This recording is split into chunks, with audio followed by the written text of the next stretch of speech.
Hello everyone. So today we are going to learn about Java memory management. So in Java management, we have multiple components. So what components that we are going to cover today are stack, heap, and metaspace. And inside heap, we have something called string pool. So starting with metaspace. So metaspace is a memory in Java where we keep class class level information, uh, class metadata, method metadata, and static variables all are stored under metaspace. Then we have something called stack. Stack is a memory in Java that is allotted to each of the thread that is getting executed. So each thread will be having their own stack. So if there are multiple threads, there will be multiple stacks as well. And then we have a heap. Heap is a memory in Java that will be storing objects, and also string pool is something that is located in heap itself.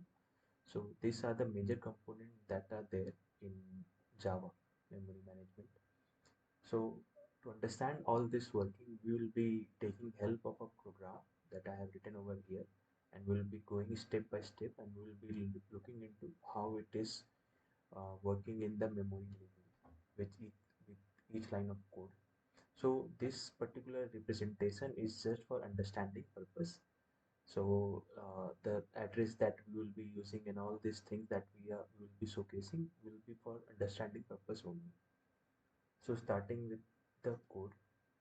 So whenever Java JVM loads a class, so here you can see public class memory management. Whenever JVM loads a class, it will create a metadata for this particular class in metaspace. So this metadata of class will contain class name, class modifier like public, private, all those field names, types and modifiers. So all these field names which are there, that will be stored over here.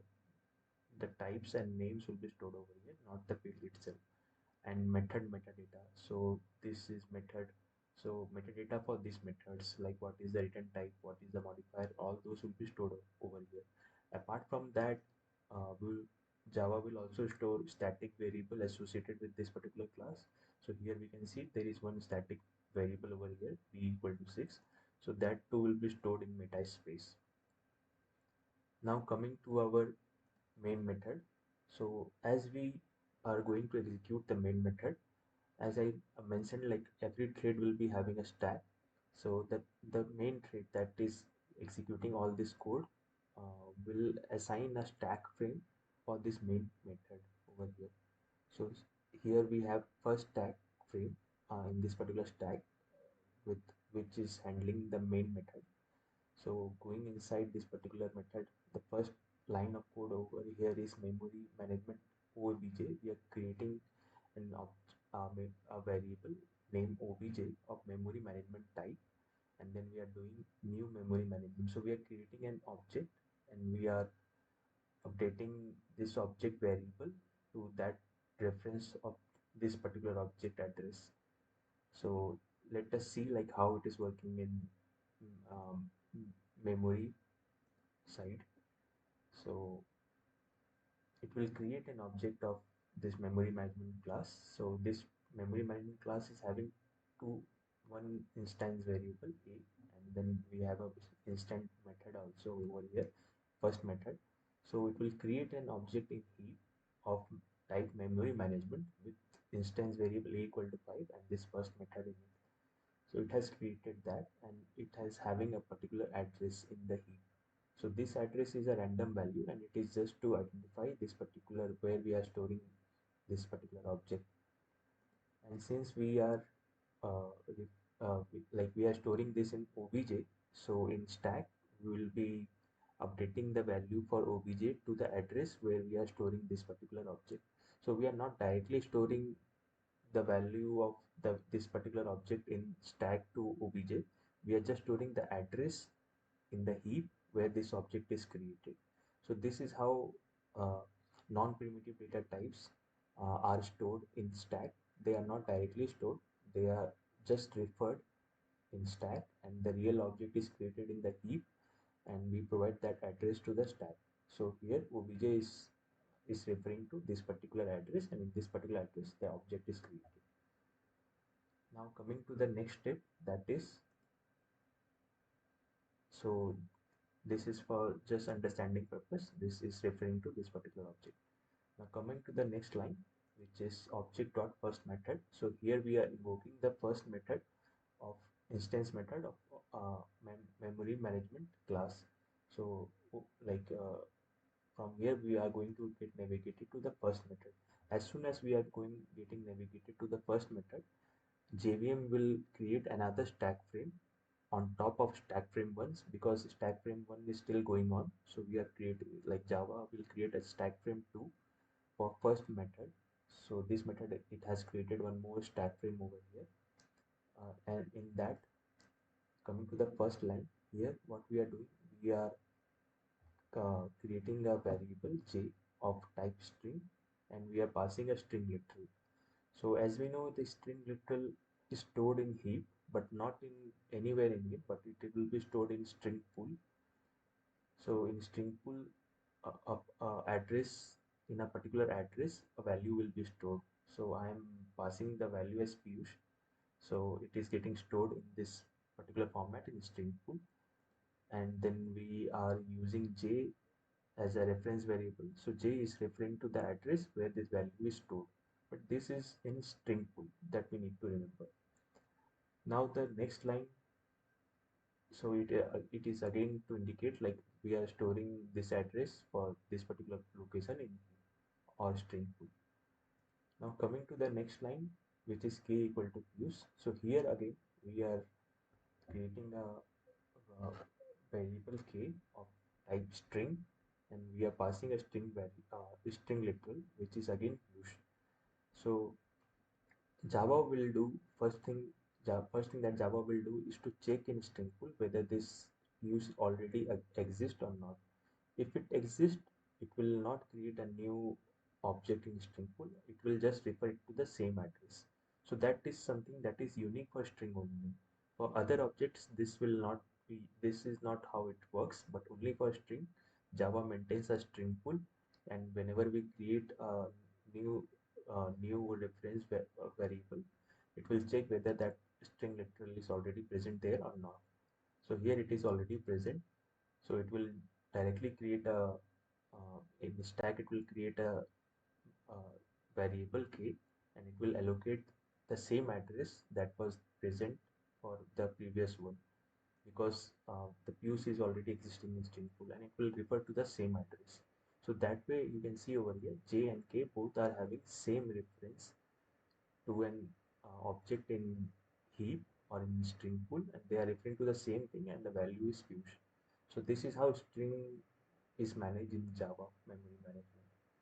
Now we are going to check whether these two are equals or not. So as we know, like this equal to will not check for the value. It will just check whether this j, the whatever is stored in this particular j, is equal to whatever that is stored in this k. So it is not concerned about whether it is an address or what it is. It is just going to verify whether whatever is stored in j is equal to whatever that is stored in k. So here we are not storing any value, we are storing the address to an object. So equals to method will just check whether this whatever is stored is equal or not. So in this case we can see, since it is a string, it will be same. So like we have a string pool, so these two addresses are same. So if I will do the equality over here in console, we will be getting true. Why? Because both are referring to the same object in heap. Now coming to the next line. So here we are creating another variable L of string type, but here to create an object, we are not using string literal. We are using new keyword over here, and we are again passing the same value use. But this time, because we are using a new keyword, Java will create an object in heap of object of class string class, and here it will store the value use, and with a different address. It will not be same as this. So we have created a new object over here, and then it will create a reference variable L, and it will refer to this new object. So this is how Java is taking care of string. So depending upon whether we are using literal or whether we are not using literal, we are using new keyword, it will create object inside the string pool or outside of the string pool, but both will be created under heap only. But now you can see the even though the values are same,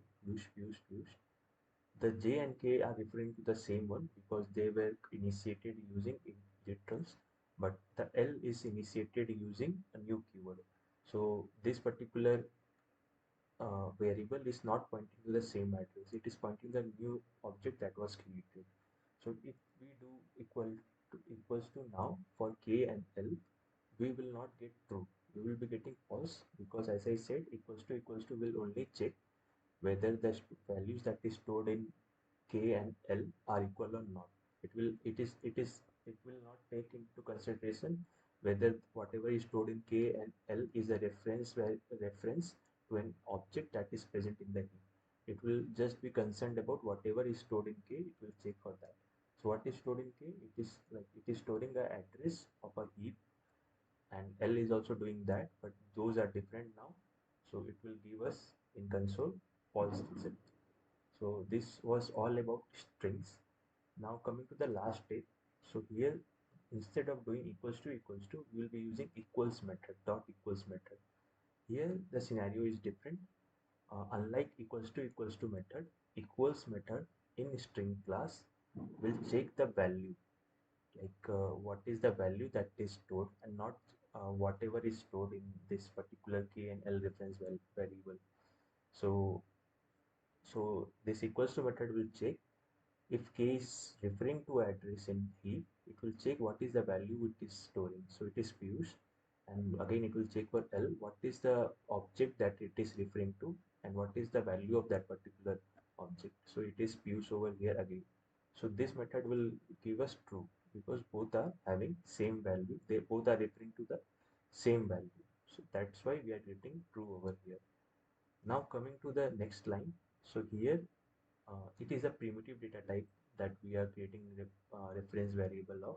So we are creating m as a reference variable of type int, and we are assigning 4 to it. So it will create m variable in stack, and it will directly assign value 4 to it. Why? Because it is a primitive data type, and in stack we store primitive data type directly without creating an object or anything in the heap. So we are directly storing m as 4 over here. In the next line we are storing n equal to 4. So we are doing the same, but this time for n.